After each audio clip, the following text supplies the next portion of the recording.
Sir, Iran దేశంలో సియా జాతికి చెందిన ముస్లింలు 95% ఉంటున్నారు. ఇప్పుడు ఇరాన్ మిగిలిన ముస్లిం దేశాలపై కూడా దాడి చేస్తుంది. అంటే ఆ దేశాలలో ఉన్న ముస్లింస్ ఎవరిని బలపరుస్తున్నారంటారు? ఇరాన్ లో 95% అంటే ముస్లింలలో ప్రధానంగా ఒక 2-3 శాఖలు ఉంటాయి. ఒకటి సున్నీ ఇస్లామిక్ శాఖ, 2 సియా ఇస్లామిక్ శాఖ. ఇట్లా కొన్ని ఉంటాయి. ప్రధానంగా ఈ రెండింటి కనుక మనం చూసుకుంటే ఇరాన్ లో సియా శాఖకు చెందినటువంటి వాళ్ళు 95% ఉంటారు. భారతదేశంలో సున్నీ శాఖకు చెందినటువంటి వాళ్ళు 95% ఉంటారు. అలాగే ఇతర గల్ఫ్ కంట్రీస్ లో కూడా సున్నీ శాఖకు చెందినటువంటి వాళ్ళే 95% ఉంటారు. అంటే ప్రపంచ ముస్లిం దేశాల్లో 95% సున్నీ శాఖకు చెందినటువంటి వాళ్ళే, సియా శాఖకు చెందినటువంటి వాళ్ళు కారు. కానీ ఇప్పుడు వాళ్ళందరూ ఆ దేశాల పైన కూడా ఇరాన్ దాడి చేస్తా ఉంది. ఎందుకు ఆ దేశాల పైన ఇరాన్ దాడి చేస్తా ఉంది అంటే అమెరికా సైనిక స్థావరాలను పశ్చిమాసియాలోని దేశాలలో తమ స్థావరాలను ఏర్పాటు చేసుకుంది. కాబట్టి అమెరికా స్థావరాలను ధ్వంసం చేయడం కోసం అనివార్యంగా అక్కడున్నటువంటి ముస్లిం దేశాల స్థావరాల పైన ఇరాన్ దాడి చేయాల్సినటువంటి పరిస్థితి ఏర్పడ్డది.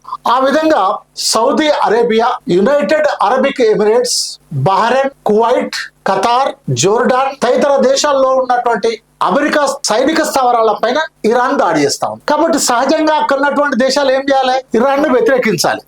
ఒకటేమో అక్కడ శాఖ, ముస్లిం శాఖ, ఇస్లామిక్ శాఖ, సున్నీ శాఖలు ఉన్నాయి. రెండోదేమో ఆ దేశం పైన ఇరాన్ దాడి కూడా చేస్తాను. అంటే ఏకకాలంలో ఇరాన్ ఇజ్రాయెల్ పైన, అమెరికా పైన మరియు పశ్చిమాసియాలో దేశంలో ఉన్నటువంటి ఈ దేశాల పైన ఒకే కాలంలో ఒక్క దేశం సుమారు ఇన్ని దేశాల పైన దాడి చేస్తా ఉంది. ఇన్ని దేశాలతో యుద్ధం చేయాల్సి వస్తా ఉంది. అయినా ఆ దేశాల్లో 95% ఉన్నటువంటి సున్నీ శాఖకు చెందినటువంటి వాళ్ళు ఇరాన్ ను వ్యతిరేకించట్లే.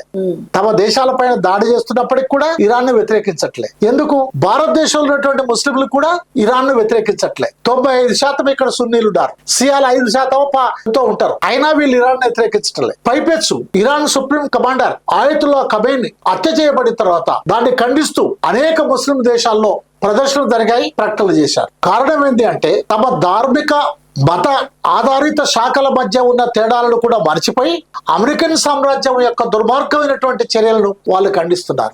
అమెరికా యొక్క ఆధిపత్య విధానాలను వాళ్ళు వ్యతిరేకిస్తున్నారు. కనుకనే ముస్లిం దేశాలు ఇరాన్ ను వ్యతిరేకించడంలో లేక ఇరాన్ పైన తిరిగి దాడి చేయడంలో అంత ఇజ్రాయెల్ లాగా, అమెరికా లాగా లేరు. అక్కడ సున్నీలే ఎక్కువ మంది ఉన్నప్పటికీ కూడా, ఇరాన్ లో సియాలు ఎక్కువ మంది ఉన్నప్పటికీ కూడా, సున్నీ సియాల మధ్య వైరం ఉన్నప్పటికీ కూడా, ఆ ధార్మిక ఆ మత ఆచారాల తేడాలు ఉన్నప్పటికీ కూడా అమెరికా సామ్రాజ్యాన్ని వాళ్ళు వ్యతిరేకిస్తున్నారు తప్ప దీన్ని కాదు. ఇది మనం గమనించాలి. అది విన్నారు కదా, అమెరికా ఇజ్రాయెల్ కలిసి ఇరాన్ పై దేనికోసం యుద్ధం చేస్తుంది, ఇలాగనే కొనసాగిస్తుంది.